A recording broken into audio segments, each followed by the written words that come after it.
Well, welcome back. Will Meyer, the movie guy, is with us talking about some of the top movies he's seen lately in theaters.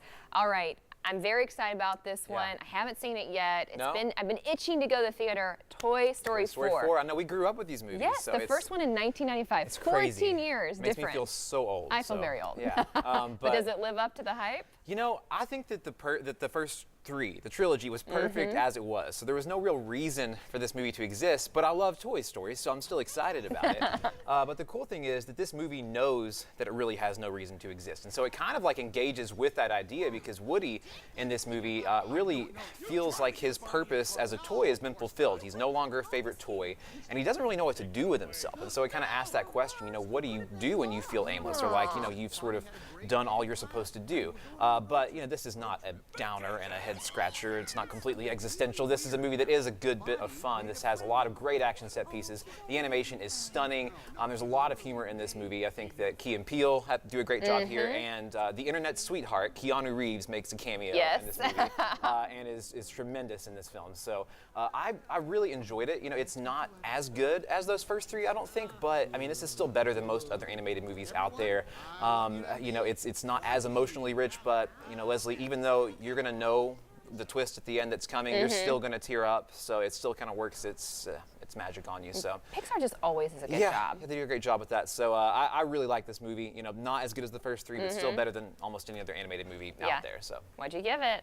I don't think I did a rating for this. I'm just doing like my favorites of the month. So, okay, these are just your favorites of the month. Yeah. You'd give it good stars. I would, yeah. All right, well, I'm definitely going to have to check that one out for sure. Relive my childhood. All right, The Last Black Man in San Francisco. Yeah, this is changing things up. This is a little indie that's at downtown West, but it's a really good movie. This stars this guy named Jimmy Fails, who's not really an actor. This movie is kind of based on his own story. He's this young African-American man, and it's about his efforts to reclaim this old Victorian home that's in the heart of San Francisco, built by his grandfather.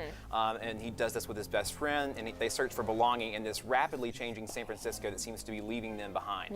It's a movie about gentrification, homelessness, racism, but this movie doesn't feel like a lecture. This movie has so much soul and spirit. I knew nothing about this going in, and I was just disarmed within minutes by just how alive this movie is. I don't think you could be bored by it if you tried. So surprising amount of humor in this movie, but a really moving story of this guy trying to reclaim his childhood home, but also his sense of identity. So this movie has a lot to say about the relationships we have with the places that shaped us, with our hometowns, and also kind of the stories we tell ourselves to give our lives meaning. So this movie, heartfelt, I think thought-provoking too, and very, very entertaining. Really surprised by it and just kind of knocked out by it. I can't recommend it highly enough. So The Last Black Man in San Francisco. Beautiful pictures too, just Gorgeous. The camera work is and really the music's lovely. great too. Went home and bought the soundtrack immediately. So. Oh, definitely check that out. And our last one, we're mixing things up again. We're doing HBO. Now, this is another one that I have been intrigued by, because if you've been, you know, I watched Game of Thrones, that ended, I needed their TV show, and this preview kept coming up at the end of Game of Thrones, Chernobyl. It's so good, and it's turned into such a big hit now. It actually broke streaming records for HBO, beating Game of Thrones, actually. So, but this is, of course, a 5-part miniseries. It's 5 hours long,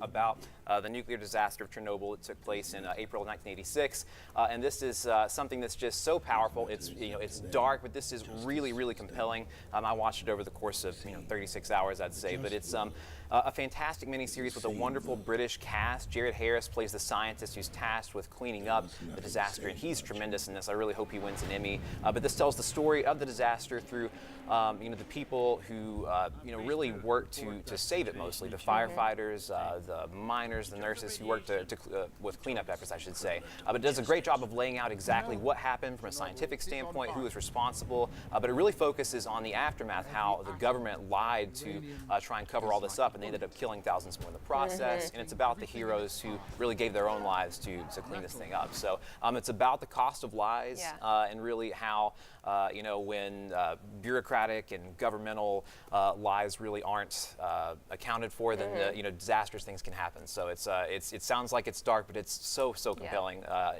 There's a reason it's breaking streaming records, because it's just so entertaining, very informative too. It made me feel smart, which is no easy task. So. I love a good historical fiction, though. It really is fascinating. Really, and like I said, that one, I kept seeing a preview come up, and it was really fascinating to me. Yeah. And you're still doing movie reviews, even though we haven't seen you in a couple weeks. That's right. Where can we check it out? You can check it out on my Facebook page or my Twitter page. You can go to Will Talk Movies, or you can just search Will Meyer. Awesome. Well, we appreciate you being here. I'm going to have to go check out all those 3 on my list. Thank you.